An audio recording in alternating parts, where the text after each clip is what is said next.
I want to share with you in this video here from the question and answer period yesterday with the Bank of Canada. In the video, they talk about inflation hitting target and how Canadians should be happy. But then the deputy goes on to talk about how people should also realize that just because we got inflation back to its 2% target doesn't mean prices are actually coming down. It just means that they're not growing as fast as they were in the last few years. So it's good that we have stable inflation again, or hopefully we have stable inflation again. But you must realize that stable inflation does not mean widespread price drops, specifically in shelter and groceries, which is where people are feeling the pain the most. In order to see widespread price drops, we would need to actually be experiencing deflation.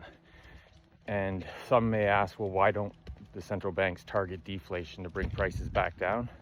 Well, deflation is actually worse than inflation.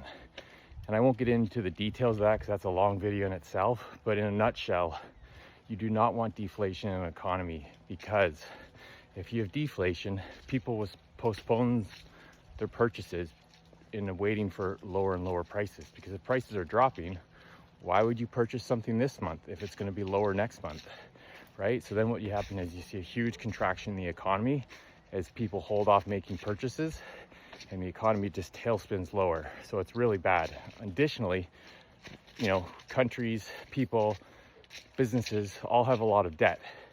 And if you have deflation, you're going to end up with lower wages over time because prices are going down. But the debt that you have is actually fixed. So it becomes harder and harder to pay off that debt as your wages shrink in a deflationary environment. Again, so it's a ticking time bomb. It's really bad. Central bankers are very fearful of deflation. So the most we can hope for and be happy with is stable inflation, meaning prices grow at 1 to 3% a year, and wages keep up with that.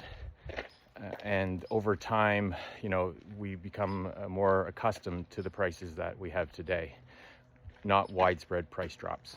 Take care, everyone.